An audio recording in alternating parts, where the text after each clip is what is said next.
मरहबा collection mall, readymade कपड़ों का भरपूर खजाना। Jeans pant, T shirt, cargo pant, night pant, बच्चे और बच्चियों के लिए अच्छे खूबसूरत और उम्दा ड्रेस। पता याद रखें, जमुर हाई स्कूल मेन रोड, जैतून हजीन मस्जिद के पास, मालदा चौक। आज की प्रेस कॉन्फ्रेंस में मैं इस्तेकबाल करता हूं। जानबूझकर सेकुलर अल्फाज का इस्तेमाल किया हूं मैंने, क्योंकि जिस तरीके से मुल्कों के अंदर दो सोच के लोग हैं, इसी तरीके से मीडिया के अंदर भी दो सोच के लोग नज़र आ रहे हैं। इसके लिए सेकुलर लफ्ज़ का इस्तेमाल जानबूझकर किया हूँ। तमाम ही साथियों का मैं इस्तकबाल करता हूँ आज की प्रेस कॉन्फ्रेंस में।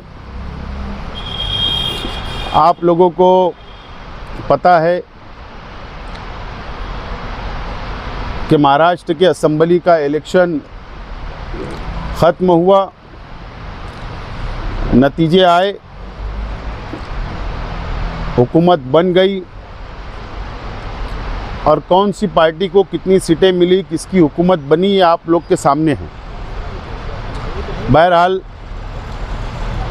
विधानसभा 114 सेंट्रल असेंबली हलके से मैं खुद भी उम्मीदवार था। इंडियन सेकुलर पार्टी की जानिब से मैंने उम्मीदवारी की और मैं 162 वोट से असेंबली इलेक्शन हार गया। और आज की प्रेस कॉन्फ्रेंस लेने का मकसद ये है कि हमारे मुल्क में संविधान है, आइन है और हर इंसान को, हर शख्स को हक दिया गया है और वो अपना हक का जमहूरी तौर पर इस्तेमाल कर सकता है।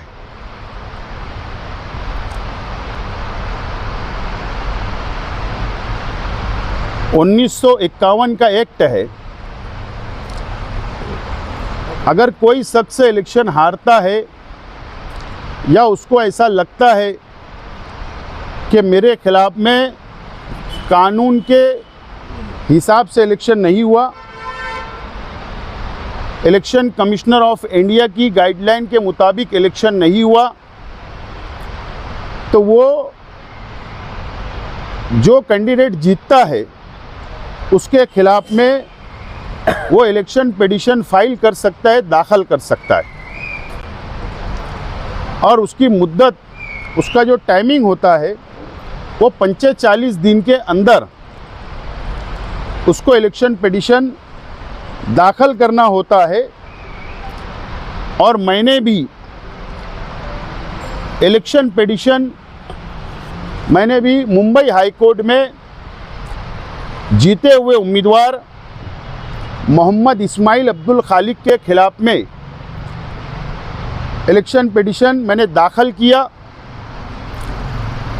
और उसका जो नंबर है, जो मैंने पिटीशन सबमिट किया हूँ, उसका जो नंबर है 290-4/1/2025 को मैंने दाखिल किया हूँ, सबमिशन किया हूँ। और मेरे जो वकील है एडवोकेट पटवर्धन, जो सीनियर काउंसिल है, और एडवोकेट भूषण, ये जूनियर वकील है, इनके ज़रिए मैंने मुंबई हाई कोर्ट में इलेक्शन पिटीशन दाखिल किया हूँ 4 तारीख को। 7 तारीख को 45 दिन हो रहे हैं, लेकिन मैंने उससे अव्वल ही इलेक्शन पिटीशन फाइल कर दिया हूँ। इलेक्शन पिटीशन फाइल करने का मकसद, या जो हमारा मुतालबा या जो हमारी डिमांड हमने इलेक्शन पिटीशन के अंदर दाखिल की है कोर्ट के सामने, मुंबई हाई कोर्ट के सामने, जिस दिन झारखंड और महाराष्ट्र का इलेक्शन डिक्लेयर हुआ, इलेक्शन कमिश्नर ऑफ इंडिया ने डिक्लेयर किया, उसी वक्त आचार संहिता जिस रोज डिक्लेयर हुई, उसी वक्त एक प्रेस नोट भी इलेक्शन कमिश्नर ऑफ इंडिया ने डिक्लेयर किए अपने साइट के ऊपर और उसमें गाइडलाइन डिक्लेयर की गई। और वो जो गाइडलाइन थी, वो गाइडलाइन के अंदर साफ तौर पर ये लिखा हुआ था कि मजहब की बुनियाद पर, धर्म की बुनियाद पर वोट नहीं मांगी जा सकती। साफ तौर पर लिखा हुआ था और कानून भी है, कई सुप्रीम कोर्ट के जजमेंट भी है। मजहब की बुनियाद पर वोट नहीं मांगी जा सकती, धर्म की बुनियाद पर वोट नहीं मांगी जा सकती। जजमेंट भी सुप्रीम कोर्ट और कई हाई कोर्ट के जजमेंट भी आ चुके हैं। आज के जो एमआईएम के एमएलए है जिनके खिलाफ में मैंने इलेक्शन पिटीशन दाखिल किया हूं, उनके अपने स्टेट से आचार संहिता के बीच में, जिस रोज से आचार संहिता लगी और जहां पर आचार संहिता खत्म हुई या पेटी बंद हुई, उस पीरियड में जो एक्टिविटीज़ एमआईएम पार्टी की तरफ से की गई, उम्मीदवार की तरफ से की गई, और उनके स्टेट से जिन जिन लोगों ने तकरीरें की मज़हब की बुनियाद पर, हमने उसको बेस बनाकर, मुद्दा बनाकर हमने इलेक्शन पिटीशन फाइल की है। मैं उन तमाम ही लोगों का नाम नहीं लूँगा यहाँ पर, क्योंकि इलेक्शन पिटीशन में वो तमाम ही मटेरियल, तमाम ही सबूत हमने मुंबई हाई कोर्ट में दाखिल की है, और मुंबई हाई कोर्ट की तरफ से उन लोगों को नोटिस निकलेगी, उनको पिटीशन उनको मिलेगी, तो उसके अंदर बिल्कुल वाज़ेह हो जाएगा। इसलिए आज मैं उसके ऊपर कोई ज़्यादा बात नहीं करूँगा, लेकिन क्या क्या हमारे मुतालबात है, क्या डिमांड है, क्या मज़हब का सहारा लिया गया, वो तमाम ही बातें आज मैं आप लोगों के सामने थोड़ी तफसील में रखना चाहूँगा। तफसील में मैं आप लोगों के सामने बात को रखना चाहूँगा।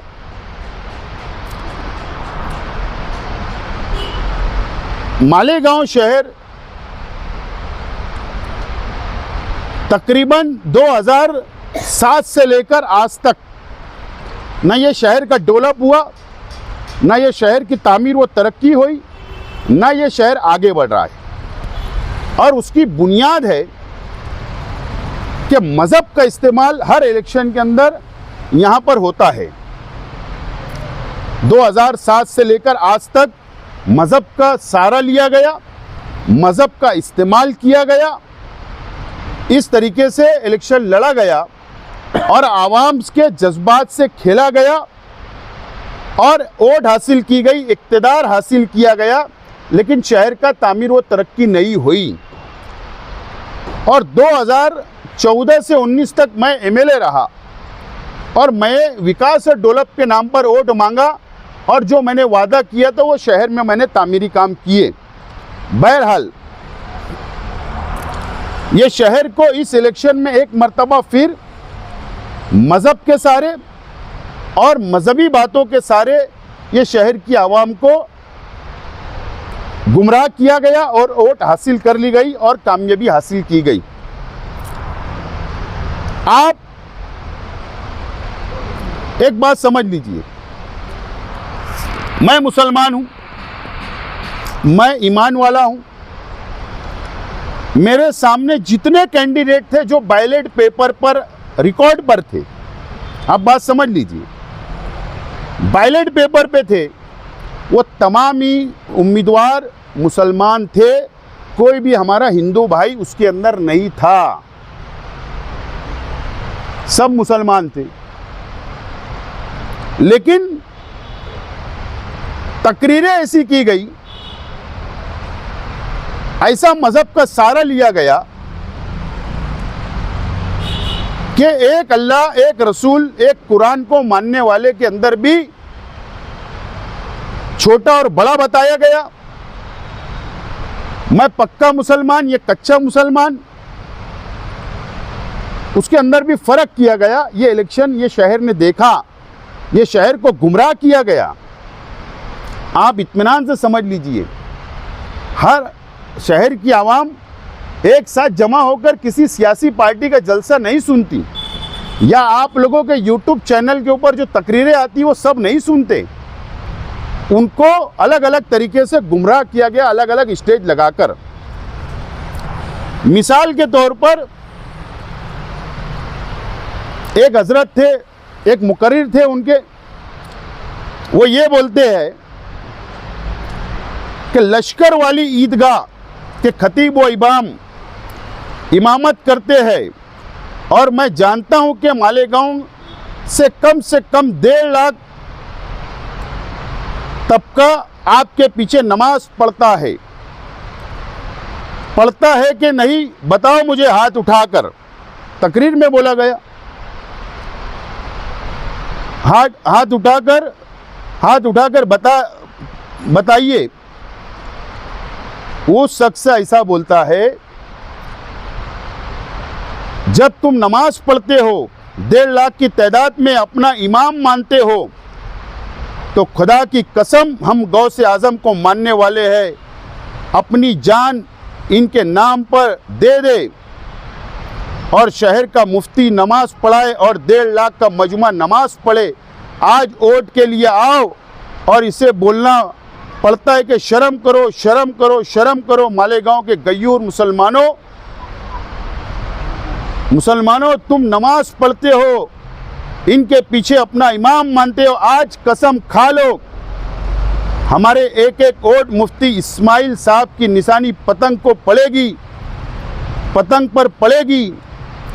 नहीं मुझे बताओ, हाथ उठाए। ऐसे मत इमाम मानते, इमाम मानना इमाम है, इमाम मानता ऐसे हम सुनेंगे, अपना कायद मान लो।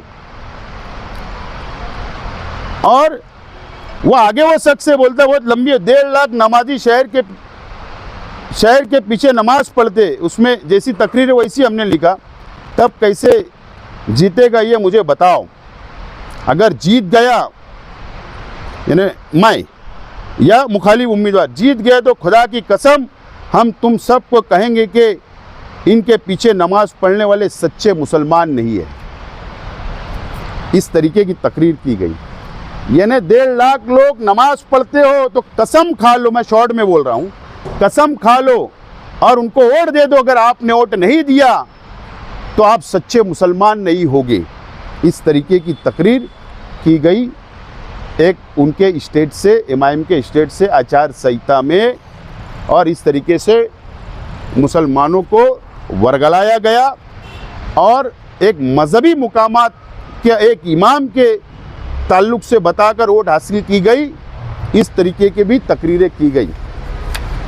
नंबर 1, मैं इसलिए ये तफसील आज बताना चाहता हूँ कि मेरी शहर की माँ बहनें, मेरे शहर के नौजवान और मेरे शहर की आवाम इस प्रेस कॉन्फ्रेंस के ज़रिए, यूट्यूब चैनल के ज़रिए, अखबारात के ज़रिए ये समझे, सुने और फैसला करे कि आपको किस तरीके से जज्बात में लाकर आपके जज्बात से मजहबी नाम पर खेला गया, मज़हब की बुनियाद पर वोट मांगी गई, ये समझिए और धोखा दिए गए शहर की आवाम को। इसलिए मैं तफसील बता रहा हूँ।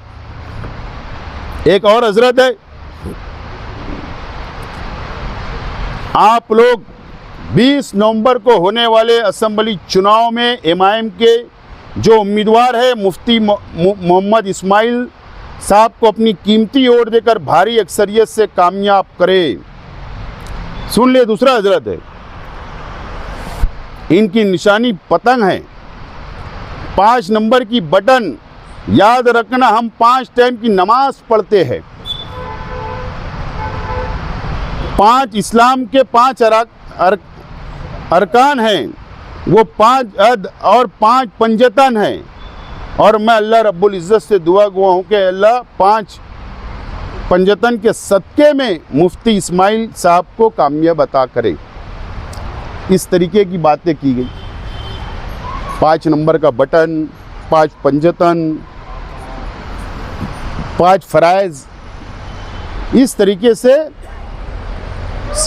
मज़हब का सहारा लिया गया।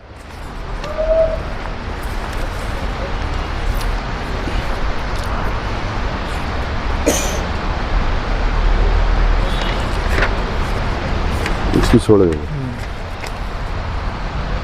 एक शख्स और है, अरे तुम जो हैदराबाद से आए थे, अरे तुम ड्रग्स को मालेगांव में आम करते हो, तुम ड्रग्स को मालेगांव में आम कर दिए। क्या नाम है इसका? हाँ हाँ नहीं, हाँ नहीं नहीं, एक और नाम भी है, एक नाम भी है। हाँ, ये ड्रग्स का क्या बोलते हैं, ड्रग्स को क्या बोलते हैं? हाँ, बहुत से नाम है, इसका एक नाम ऑटो भी है। यानी मेरा निशान ऑटो रिक्शा था, ऑटो भी है। मालेगांव में आप देख लीजिए, ड्रग्स कौन आम कर रहा है, पुलिस जानती है। ड्रग्स का कारोबार कौन कर रहा है, बच्चे की जिंदगियां कौन बर्बाद कर रहा है, बर्बाद कर। तुम ऐसे शख्स नामोद रिसालत में आगे नहीं बढ़ा जो शख्स यजीदियों की तरह, क्या ये बेहो कर रहा है, गोली चलाने वाले का साथ दे रहे हैं, जो शख्स तो वक्फ की जायदाद को खत्म करने वालों का साथ दे रहा है। यजीद मुझको बोला गया, मेरी निशान ऑटो थी, मुझे ड्रग्स को आम करने वाला बोला गया। ठीक है, ड्रग्स, नशा, ये पुलिस के रिकॉर्ड में शेख आसिफ के ऊपर एक भी क्रिमिनल केस नहीं है। लेकिन सबसे अहम चीज़ है कि यजीद बोला गया, जो तारीख के अंदर यजीद का किरदार क्या है, ये हर मुसलमान, हर ईमान वाला जानता है। इस तरीके का सारा मजहब का लिया गया। मैं आज जो उम्मीदवार थे, जो एमएलए है, ठीक है ना, हम लोग स्टेज पर भी बोलते थे, हम आज भी मानते, कल भी मानेंगे।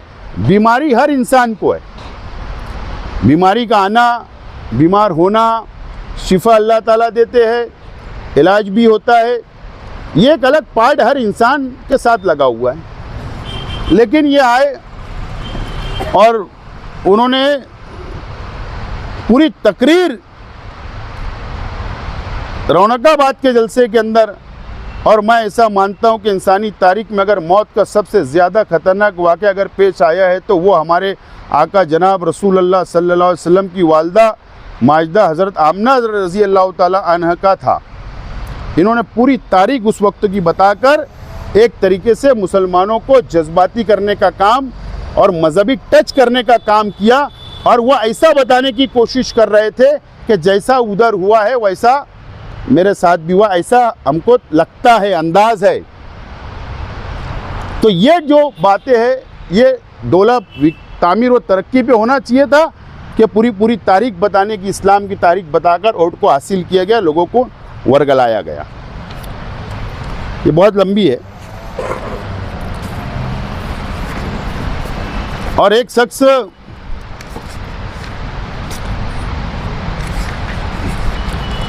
अल्लाह के नबी सल्लल्लाहु अलैहि वसल्लम ने जब किसी कबीले के अंदर किसी का सदर का इंतखाब करते थे तो ये देखते थे कि इसे कबीले के अंदर किस शख्स के अंदर कुरान मौजूद है।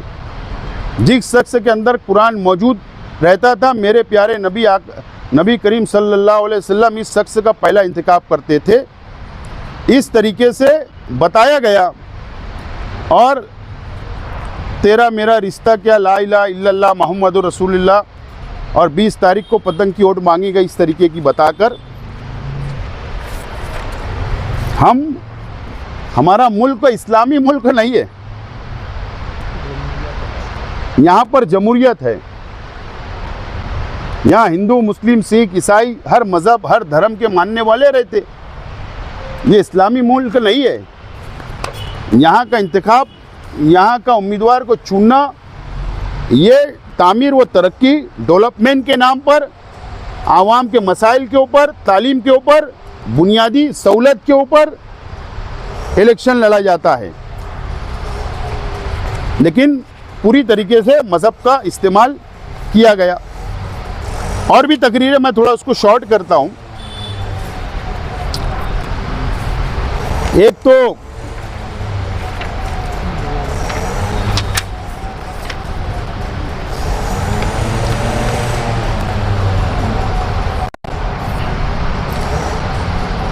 एक पॉम्पलेट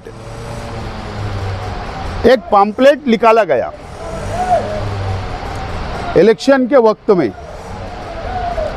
एक पम्पलेट निकाला गया इलेक्शन के वक्तों में, मुफ्ती साहब की कामयाबी और फतेह के लिए बेहतरीन अमल। सबसे पहले पाक साफ होकर वज़ू करके काबा शरीफ की तरफ रुख करके बैठे और सफ़ लगाकर बैठे और इसके बाद 100 मरतबा दरूद इब्राहिम पढ़े। ये पम्पलेट है।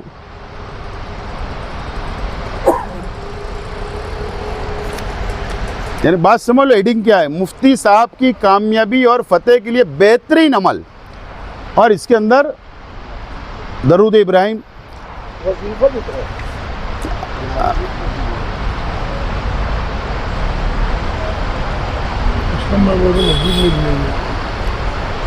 और इसकी फिर तर्जुमा भी लिखा गया है। इस तरीके का पम्पलेट तकसीम किया गया, लेकिन इस पम्पलेट की वो कहाँ तकसीम हुआ, कैसे तकसीम हुआ, हमारे पास सबूत है और उस सबूत हमने पिटीशन के अंदर फाइल की है। ये पम्पलेट तकसीम हुआ।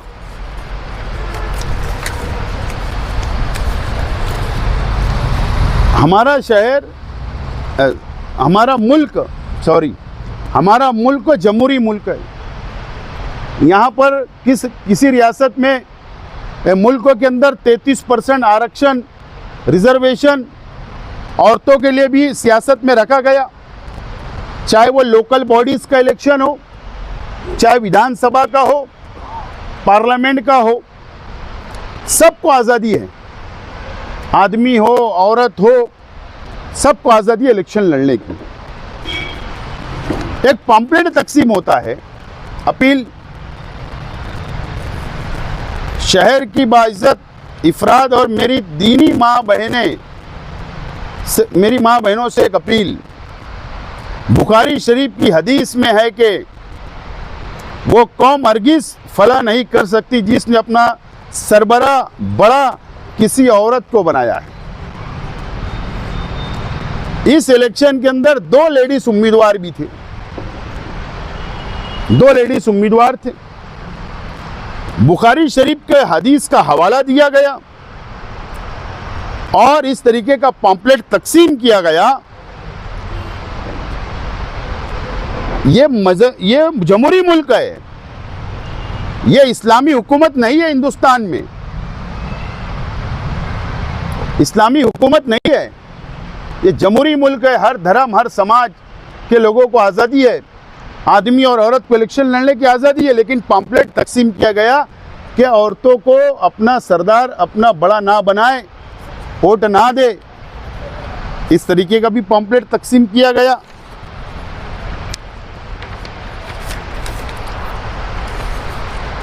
वो भी हमने इलेक्शन पिटीशन के अंदर फाइल किया है। और तीसरा पम्पलेट है,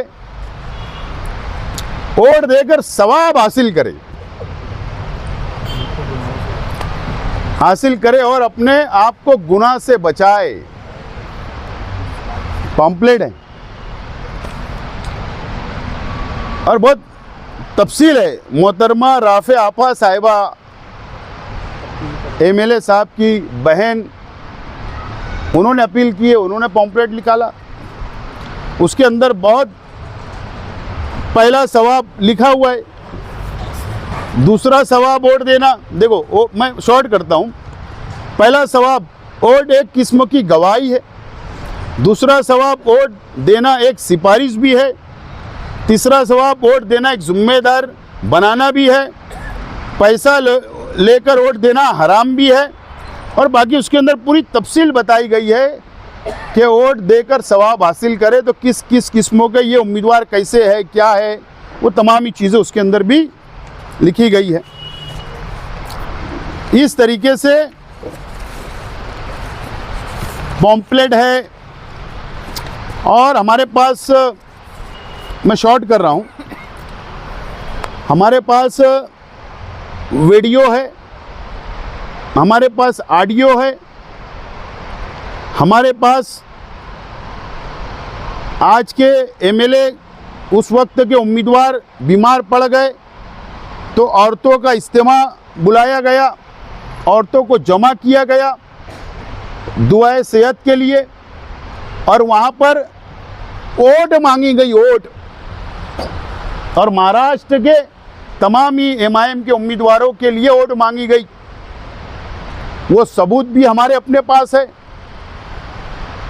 वो सबूत भी हमारे अपने पास है। वीडियो, ऑडियो, पॉम्पलेट, पेपर की कटिंग, ये तमाम ही सबूत हमारे अपने पास है। हमने जो इलेक्शन पिटीशन के अंदर दाखिल किया है, शहर की जमीयतुल उलमा या मुल्क की जमीयतुल उलमा का दस्तूर है, मेरे पास वो दस्तूर भी मौजूद है। मैंने दस्तूर मंगवाया और उसको मुकम्मल पढ़ा। क्या शायद उसके अंदर लिखा होगा कि भाई वो मुकामी लेवल पर वो किसी उम्मीदवार को हिमायत दे सकते, ऐसे दस्तूर में लिखा होगा। मुझे भी शक हुआ तो मैंने मंगवाया, मैंने पूरा दस्तूर पढ़ा। उसमें कहीं भी लिखा नहीं है, जमीयतुल उलमा के दस्तूर में कहीं नहीं लिखा है कि तुम कोई भी उम्मीदवार का, कोई भी पार्टी के उम्मीदवार की हिमायत नहीं कर सकते, सब आज़ाद रहेंगे। लेकिन मालेगांव शहर की जमीयतुल उलमा एक दीनी समाजी मुसलमानों की तंजीम है, और मालेगांव शहर की जमीयतुल उलमा ने भी एमआईएम के उम्मीदवार की हिमायत की, मुफ्ती इस्माइल साहब की, और वोट देने की अपील की। ऐसे सबूत भी हमारे अपने पास अखबारात के अंदर छपा है, वो हमारे अपने पास है। जमाते इस्लामी, मुकामी जमाते इस्लामी ने भी आज के एमएलए उस वक्त के उम्मीदवार की हिमायत दी, वो भी एक दीनी तंजीम है। और ऐसे बहुत सबूत, मैं शॉर्ट कर रहा हूँ, बहुत सबूत हमारे अपने पास है, और हमने इलेक्शन पिटीशन फाइल की है। मज़हब की बुनियाद का सहारा लिया गया, मज़हब का इस्तेमाल किया गया, इस तरीके से सबूत के साथ इलेक्शन पिटीशन हमने दाखिल किया। और दूसरा मुतालबा जो इलेक्शन पिटीशन के अंदर जो हमने सबूत दिया है कि मैयत की वोट, जो लोग इंतकाल कर गए, जिनकी आज भी जो असेंबली का इलेक्शन हुआ, उस असेंबली के इलेक्शन के मतदान यादी में, वोटर यादी के अंदर जो लोग इंतकाल कर गए, ऐसे लोगों का भी वोट बचा हुआ था, बाकी था, वो डिलीट नहीं हुआ था। ऐसे लोगों की भी वोट इस इलेक्शन के अंदर गिरी हुई है। उनकी वोट किसी दूसरे आदमी को, दूसरी बहन को खड़ा करके वो वोट दलवाई गई है। इस तरीके के भी सबूत हमारे अपने पास हाथ लगे हैं। वो सबूत लगाकर भी हम लोगों ने कोर्ट के सामने रखा है कि इतनी वोट, मैयत की वोट गिरी हुई है। और हमने इसके अंदर आज के एमएलए की मेंबरशिप यानी एमएलएशिप रद्द की जाए, और सेकंड नंबर पर मैं हूं, 162 वोट से मैं हारा हूं, और मुझे डिक्लेयर किया जाए, इस तरीके की हमने डिमांड की है। और इलेक्शन पिटीशन हमने 4 तारीख को फाइल किया है, दाखिल किया है। और हमारे दोनों एडवोकेट, जो एडवोकेट पटवर्धन साहब है, एडवोकेट भूषण मंडलिक साहब है, उनके ज़रिए हमने इलेक्शन पिटीशन फाइल कर दी, दाखिल कर दी है। लेकिन इस तरीके से असेंबली का इलेक्शन इस शहर के अंदर लड़ा गया मज़हब की बुनियाद पर। हमारा मुल्क जमहूरी मुल्क है, और हम ये चाहते हैं कि हमारा मज़हब, मैं भी मुसलमान हूँ, दूसरे भी उम्मीदवार मुसलमान थे, हम ये चाहते हैं कि हमारा मज़हब, हम ईमान वाले हैं, हमारी नमाज़ें मस्जिदें में हो। हम चाहते हैं कि वहाँ पर हम दीन की बात करें। हम चाहते हैं कि मज़हब हमारी आखिरत के लिए होना चाहिए, जो हम सुनते हैं, सीखते हैं और हमारी आखिरत बनाते हैं। लेकिन मज़हब को सियासत में इस्तेमाल नहीं होना चाहिए, यह हमारा अपना मानना है। और इससे नुकसान ये हो रहा है कि मालेगांव शहर का डेवलप रुक रहा है, मालेगांव शहर की तामीर व तरक्की रुक रही है, मालेगांव के नौजवानों का एजुकेशन रुक रहा है, पावरलूम सनत की तरक्की नहीं हो रही है, शहर की तामीर व तरक्की नहीं हो रही है, शहर बहुत पीछे चला जाता जा रहा है। और हमारे शहर को मजहबी शहर मानकर फिरका परस्त हमेशा हमारे शहर पे हावी होते जा रहे हैं। इसके लिए हमारे शहर का नुकसान हो रहा है। मैं चाहूँगा, उम्मीद करूँगा कि मैं अल्लाह और अल्लाह के रसूल सल्लल्लाहु अलैहि वसल्लम और कुरान और शरीयत को मानने वाला इंसान हूँ, लेकिन ये मेरा जिस मुल्क के अंदर मैं रह रहा हूँ, उस मुल्क के आइन ने, संविधान ने मुझे जो हक दिया है, मैं मुंबई हाई कोर्ट के अंदर गया हूँ और मुझे उम्मीद है कि मुंबई हाई कोर्ट हमारी पिटीशन, हमारे डिमांड को सुनकर हमारे साथ इंसाफ करेगी, ऐसी उम्मीद है। और इसके लिए हमने इलेक्शन पिटीशन फाइल किया है और मैं उम्मीद करता हूं कि आइंदा ये शहर की आवाम इस प्रेस कॉन्फ्रेंस के ज़रिए मेरी बातों को समझे, सुने, अखबारात में पढ़े कि किस तरीके से आपके जज्बात से खेला गया, मज़हब का इस्तेमाल किया गया। यह हमारे शहर के लिए ठीक नहीं है। आइंदा शहर की आवाम से उम्मीद है कि तामीर व तरक्की के नाम पर आगे इलेक्शन में हिस्सा लेगी, ऐसी उम्मीद करता हूं और आप तमाम ही लोगों का शुक्रिया अदा करता हूं। इसीलिए यह आज की प्रेस कॉन्फ्रेंस बुलाई गई थी। 2019 के अंदर मैं असेंबली इलेक्शन हारा था और इलेक्शन हारने के बाद भी मैंने इलेक्शन पिटीशन फाइल किया था। उस वक्त तो भी मुकम्मल तौर पर मज़हब का सहारा लिया गया था, लेकिन उस वक्त हुआ ये था कि कोरोना लग गया था। कोविड आने की वजह से 3 साल कोर्ट नहीं चली, कोर्ट नहीं बैठी, इसके लिए वो पिटीशन नहीं चल पाई। मेरी नहीं, पूरे महाराष्ट्र के अंदर जितनी भी इलेक्शन पिटीशन थी, कोई चल नहीं पाई, कोई फैसला नहीं हुआ। इससे पहले महाराष्ट्र के अंदर मुंबई के एक इलेक्शन में एक हिंदू भाई दूसरे हिंदू भाई के सामने इलेक्शन लड़ा था और वहाँ पर भी उसने कि ये शिवसेना से लड़ा, ये हिंदू बड़ा है, और ये कांग्रेस से लड़ा, ये हिंदू छोटा है, इस तरीके का पिटीशन फाइल हुई थी, इलेक्शन लड़ा गया था। और उस वक्त तो फैसला आया था कि तुम मज़हब की बुनियाद पर एक दूसरे को नीचे और ऊपर नहीं दिखा सकते, ऐसा जजमेंट है। और ऐसे बहुत सारे जजमेंट पूरे मुल्क के अंदर और सुप्रीम कोर्ट के भी जजमेंट है। मुझे ऐसा लगता है कि महाराष्ट्र के अंदर ये पहली पिटीशन मेरी मज़हब की बुनियाद पर मैं दाखिल कर रहा हूँ और मुझे इस देश के संविधान पर, आइन पर और मुंबई हाई कोर्ट के न्यायपालिका के ऊपर, कोर्ट के ऊपर पूरा भरोसा है कि ये मुल्क जमहूरी मुल्क है, यहाँ तामीर और तरक्की के लिए इलेक्शन लड़ा जाना चाहिए और मेरी पिटीशन के ऊपर गौर करेगी और मुझे इंसाफ देंगी। मुझे पूरी उम्मीद है कि इसकी सुनवाई होगी तो इंसाफ मुझे ज़रूर मिलेगा।